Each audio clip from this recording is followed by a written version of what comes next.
Assalamu alaikum warahmatullahi wabarakatuh. I'm Asad in Mahadpur. Welcome back about another physics class for class 9 and 10. Firstly, we will learn about distance and displacement today. চলো আমরা আজকে পদার্থবিজ্ঞানের যে পদার্থবিজ্ঞানের যে distance অর্থাৎ দূরত্ব এবং ডিসপ্লেসমেন্ট যেটা সরণ রয়েছে আমরা এই সম্পর্কে আজকে বিস্তারিত জানব। তো যারা তোমরা নবম এবং দশম শ্রেণীর যে শিক্ষার্থীগুলো রয়েছে বিশেষ করে মহদেবপুরের মধ্যে যারা রয়েছে তাদের জন্য আমরা আজকের এই অনলাইন ক্লাসটা সাজিয়েছি। অনলাইন ক্লাসে প্রথমে বলে দিচ্ছি ডিস্টেন্স অ্যান্ড ডিসপ্লেসমেন্ট বিষয়টুকু আমরা বুঝবো, ঠিক আছে? চলো, তোমরা পেছনে আমার স্মার্ট করে দেখতে পাচ্ছ যে একটা অংশ দেখিয়েছি, দেখো concept of distance and displacement. তো এখানে আমরা কিছু চিত্র দেখতে পাচ্ছি। দেখো, এক ব্যক্তি ঠিক স্ট্রেট পথে যাচ্ছে, আরেক ব্যক্তি একটা আঁকাবাঁকা পথে যাচ্ছে। এই আঁকাবাঁকা পথটি রোড 1 এবং স্ট্রেট যে পথটি রয়েছে সেটা হচ্ছে রোড 2। এখন বিষয়টা হচ্ছে যে এখন এই ব্যক্তি যদি আঁকাবাঁকা যে পথ রয়েছে এই আঁকাবাঁকা পথটাতে এই অবস্থান থেকে এই অবস্থানে যদি যায় তখন তাকে 100 মিটার পথ অতিক্রম করতে হয়। কত মিটার? 100 মিটার পথ অতিক্রম করতে হচ্ছে। অথচ অন্য ব্যক্তিটি যদি সোজা পথে এখান থেকে এখানে যায় মাত্র 70 মিটার পথ অতিক্রম করতে হচ্ছে। তাহলে এই ব্যক্তিটার একটা নির্দিষ্ট ডিরেকশন রয়েছে, এই ব্যক্তির নির্দিষ্ট একটি মাত্র ডিরেকশন রয়েছে। বাট একটু কনসেপ্টটুকু একটু ক্লিয়ার করে বোঝার চেষ্টা করো তো। নবম দশম শ্রেণীর যে এবং এইচএসসি যে পরীক্ষার্থীরা রয়েছে তোমরা একটু খেয়াল করে তো এই ব্যক্তির কিন্তু নির্দিষ্ট কোনো দিক বা ডিরেকশন কি রয়েছে? No, never. দেখো, ফার্স্টলি সে এদিকে যাচ্ছে, সে আস্তে করে নিচের দিকে নামলে তার দিক হয়ে যাচ্ছে এদিকে, আবার এইদিকে হচ্ছে দিক, আবার এইদিকে, অর্থাৎ তার কোনো নির্দিষ্ট কোনো ডিরেকশন নেই। অথচ কিন্তু এখানে একটা নির্দিষ্ট ডিরেকশন রয়েছে বা নির্দিষ্ট দিক একটি রয়েছে। তাহলে দেখো, সে কিন্তু এই ব্যক্তিও অবস্থান পরিবর্তন করেছে, এই ব্যক্তিও কিন্তু কি করেছে? অবস্থান পরিবর্তন করেছে। এই একটি নির্দিষ্ট দিকে অবস্থান পরিবর্তন করেছে, এই কিন্তু একটা আঁকাবাঁকা পথে কিন্তু সে কি করেছে? একটা অবস্থান পরিবর্তন করেছে। তাহলে আমরা কিন্তু এটার নামও বলবো দূরত্ব, এটার নামও বলবো কিন্তু দূরত্ব। ফার্স্টলি আমরা দুটোকেই দূরত্ব বলবো। বাট একটা বিষয় মনে রাখতে হবে, দূরত্ব বা ডিস্টেন্স দুটোই হলেও একটা ডিস্টেন্সকে আমরা কি বলবো? ডিসপ্লেসমেন্ট। আর একটা ডিস্টেন্স প্রকৃতপক্ষেই ডিস্টেন্স বা দূরত্ব। আবারও বলতেছি, একটা ডিস্টেন্সকে আমরা ডিস্টেন্সই বলবো আর একটা ডিস্টেন্সকে আমরা বলবো ডিসপ্লেসমেন্ট। Displacement, displacement.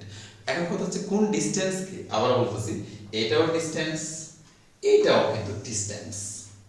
বাট এই ডিস্টেন্সটার একটা নির্দিষ্ট ডিরেকশন বা দিক রয়েছে, তাই এই ডিস্টেন্সটাকে আমরা বলবো ডিসপ্লেসমেন্ট বা সরণ। অর্থাৎ এই দূরত্বকে বলবো আমরা সরণ। অথচ কিন্তু আমরা এই দূরত্বকে কখনো সরণ বলবো না। সরণ হতে হলে একটি নির্দিষ্ট দিক থাকতে হবে। এখানে নির্দিষ্ট কোনো দিক নেই, ইচ্ছে মতো তার দিক পরিবর্তন হয়েছে।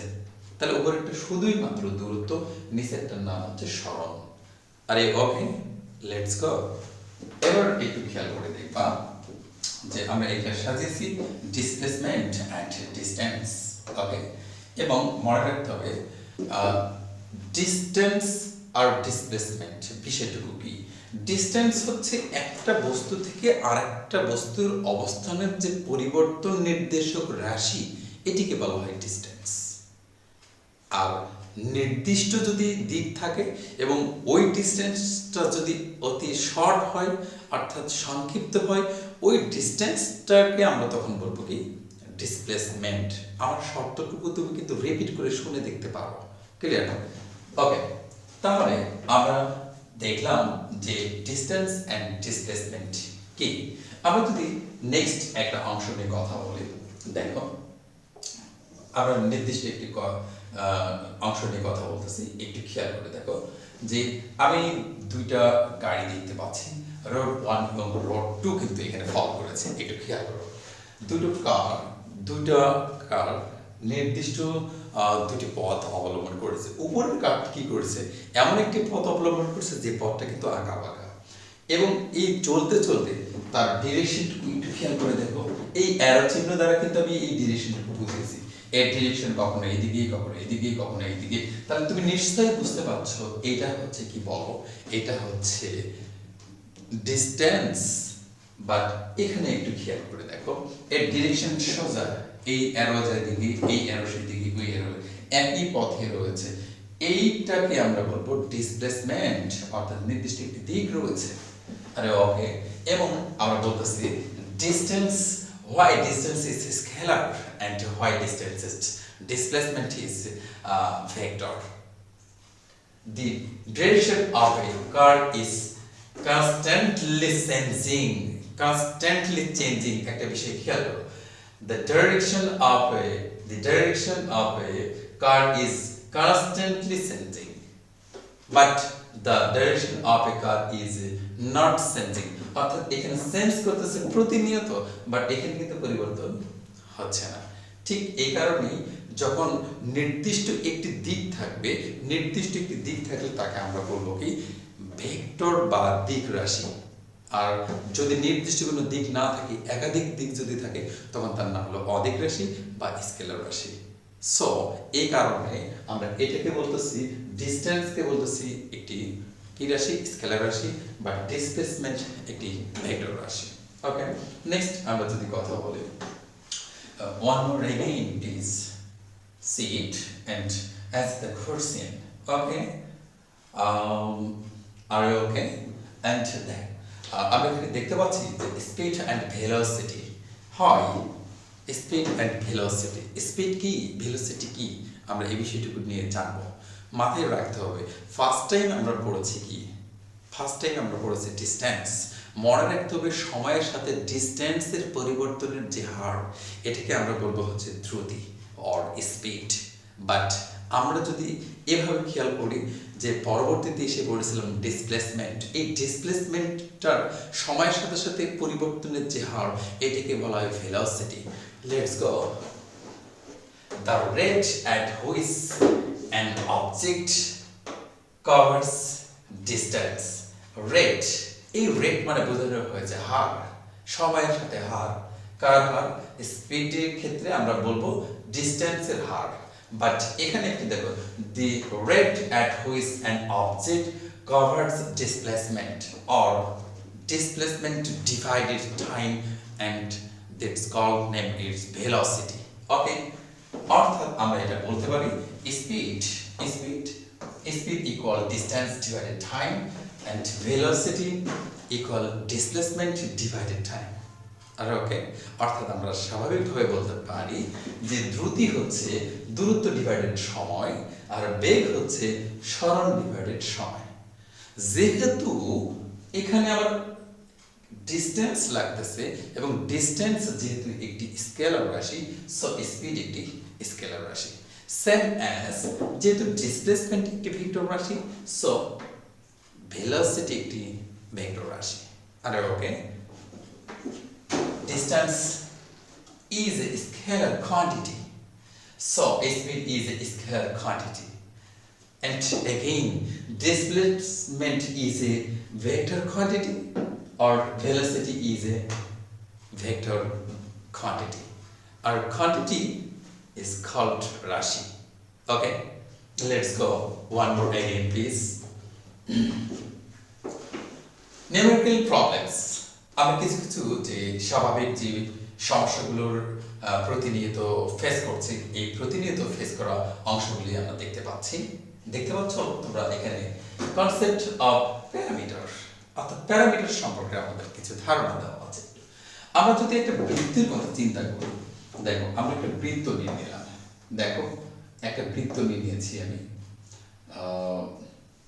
ওকে, আমরা একটা বৃত্ত নিয়ে নিয়েছি, এই যে বৃত্ত, ঠিক আছে, এই বৃত্তটা নিয়ে নিয়েছি। ওকে, এই বৃত্তটার আমি যদি মনে করি যে পরিধির মান হচ্ছে 2π and r, 2π and r, তাহলে এখন একটু খেয়াল করবা যে এক ব্যক্তি, ঠিক আমি বলতেছি যে এই যে ব্যক্তিটা রয়েছে, এই ব্যক্তিটা আমি ঠিক এইরকম একটা বৃত্তিকার পথে এই ব্যক্তিটা কিন্তু ঘুরছে, পি অবস্থানে রয়েছে। পি অবস্থান থেকে সে যাত্রা শুরু করে পি অবস্থানে ফিরছে, তখন তার যেটা পরিধির মান হচ্ছে কত, 2π and r, ঠিক আছে, 2π r। তাহলে সে যদি ওখানেই ফিরে আসতে চায়, একটু খেয়াল করে দেখো, যদি সে পি অবস্থান থেকে ঘুরে আবার পি অবস্থানে যদি আসে, তার পুরো ডিস্টেন্সের মানটা হবে কি 2π r এর সমান। বাট একটা বিষয় তোমাকে মনে রাখতে হবে, এখানে এই যেটা আমি দেখতে পাচ্ছি, যে এখানে আমি যেটা দেখতে পাচ্ছি সেটা হচ্ছে, সে যদি পুরো পথ ফিরে আসে তাহলে ডিস্টেন্স হবে 2π r, একটা পরিধির সমান। বাট সে যদি ডিস্টেন্স না হলে যদি ডিসপ্লেসমেন্ট বলে, তাহলে আমাকে অবশ্যই করতে হবে কি, দেখো আমি যদি এই পয়েন্টে, দেখো এই পয়েন্ট থেকে চলা শুরু করেছি, দেখো এই পয়েন্ট থেকে চলা শুরু করেছি, এই পয়েন্ট থেকে ঘুরে ঘুরে ঘুরে ঘুরে ঘুরে ঘুরে এখানে এসেছে, তাহলে পুরো পথটার নামই হচ্ছে কি 2π r। and 2π r কখন ব্যবহার হবে, 2π r তখনই ব্যবহার হবে যখন আমরা ডিস্টেন্স আমরা আলোচনা করব। কিন্তু যখন ডিসপ্লেসমেন্ট বলবে বা সরণ বলবে, তখন অবশ্যই আমাদেরকে খেয়াল রাখতে হবে এখান থেকে চলা শুরু করেছো, ওখানেই এসে ফিরেছো, তাহলে আদি বিন্দু এবং শেষ বিন্দুর সোজা একটা দূরত্ব কতখানি হবে, সোজা দূরত্ব 0। এই কারণে যে পয়েন্ট থেকে একটা বৃত্তাকার পথে চলতে পুরোপুরি কমপ্লিট করে এসে যদি ওই বিন্দুতে এসে দাঁড়ায়, তবে ওই বস্তুর সরণের মান হবে 0, বাট ওই বিন্দুর যে ডিস্টেন্স বা দূরত্বের মান হবে 2π r এর সমান, যেখানে r হচ্ছে ওই বৃত্তের ব্যাসার্ধ। ওকে, তাহলে আমি যদি এই ব্যক্তিটার যদি স্পিড জানতে চাই, তাহলে স্পিড যদি জানতে চাই তাহলে আমি এই s নিব, আর যদি এই ব্যক্তির যদি ভেলোসিটি জানতে চাই তবে এই s নিব। তাহলে ভেলোসিটির জন্য আমি এই সূত্রে ফেলাবো, আর আমরা স্পিডের জন্য সূত্র ফেলাবো এই সূত্র। কেননা তোমাকে মনে রাখতে হবে যে দুটো কি, অর্থাৎ স্পিডকেও ভি দ্বারা প্রকাশ করা হয় আর ভেলোসিটিকেও এটা এই ভি দ্বারা প্রকাশ করা হয়। বাট এখানে মনে রাখতে হবে যে নিচে টাইম ঠিক থাকবে, এটারও নিচে টাইম ঠিক থাকবে, বাট স্পিড বললে এখানে থাকবে হচ্ছে ডি ডিসটেন্স, বাট এখানে থাকবে এস সরণ। আর ওকে, এই যে সরণ একটি ভেক্টর, তাহলে এটা কিন্তু ভেক্টর নয়, তাহলে এটার মান হচ্ছে 2π r বাই t, আর এটার মান হচ্ছে কত, এটার মান হচ্ছে 0 বাই t। এখন কথা হচ্ছে যে আমাকে এখন যদি টাইম দেওয়া থাকে, মান যদি দেওয়া থাকে, তাহলে আমি এই সূত্রের মাধ্যমে পাবো হচ্ছে কিভাবে স্পিড, আর এই সূত্রের মাধ্যমে আমি পাবো কি ভেলোসিটি। আর okay, let's go one more again please. Okay, আর ওকে,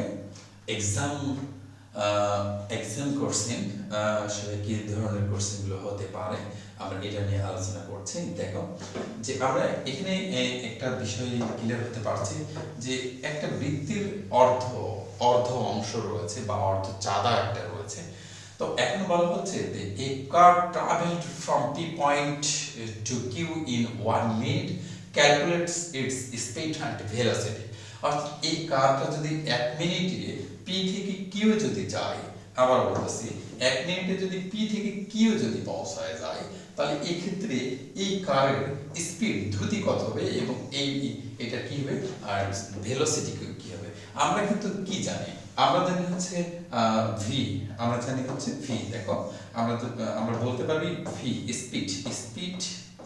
স্পিডের ক্ষেত্রে আমরা কি বলতে V equal D by T. আচ্ছা, এখন কথা হচ্ছে সে যে ঘুরে এসেছে এখানে, তাহলে পরিসীমার অর্ধেক ঘুরেছে, তাহলে এ হলো পরিসীমা বাই 2 ইকুয়াল পাই আর। ওকে, এখন কথা হচ্ছে ব্যাসার্ধের মান দেওয়া আছে 100, তাহলে এখানে পাই আর এখানে 100 যদি আমি গুণ দিই, তাহলে আমি কিন্তু স্পিড পেয়ে যাচ্ছি। সেম অ্যাজ আমি কি লিখতে পারি ভেলোসিটিতে আমি কি বলতে পারি v equal s by t। But এখানে একটু খেয়াল রাখতে হবে, এটা ছিল আদি বিন্দু আর এটা ছিল শেষ বিন্দু, এই দিক দিয়ে ঘুরে এসেছে। আদি বিন্দু এবং শেষ বিন্দুর সরলরৈখিক দূরত্ব হচ্ছে এটা, আর সরলরৈখিক দূরত্বটাকে আমরা বলবো কি ডিসপ্লেসমেন্ট। সো আমাকে মনে রাখতে হবে, একটু খেয়াল করে দেখো যে এখানে এখানে একটু খেয়াল করে দেখো যে এখান থেকে এটা হচ্ছে 100, তাহলে এখান থেকে এটাও কত 100, কেননা একটা বৃত্তের যে রেডিয়াস বা ব্যাসার্ধের মান সবসময় কিন্তু ইকুয়ালি থাকে। তাহলে এখানে যেহেতু কত লেখা আছে এটা 100, সো এটা কত 100, তাহলে আমার 200 হচ্ছে কি 200 হচ্ছে আমার এখানে কিসের মান, এই এস এর মান হচ্ছে 200 এখন আমি যদি এখন এই টাইমের মানটুকু বসাই দিই, আচ্ছা এখানে আমার 2 আছে, আচ্ছা এবং এখানে অ্যানাদার টি আছে একটা, এখানে একটা টি আছে, এখানে একটা টি আছে, আর এক্ষেত্রে আমি অবশ্যই করব কি যে 200 এই টি এর মানটুকু বসাই দেবো, তাহলে সেম ভাবে আমি স্পিড এন্ড ভেলোসিটি পাবো। আজকে যে ফিজিক্সের ক্লাসটা করলাম, এই ফিজিক্সের ক্লাসটা সম্পূর্ণ একটা basic class for class 9 and 10 and SSC examiner.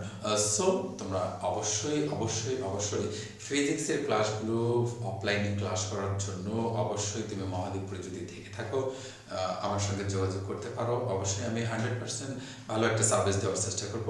সেই পর্যন্ত সবাই ভালো থাকবে। আল্লাহ হাফেজ।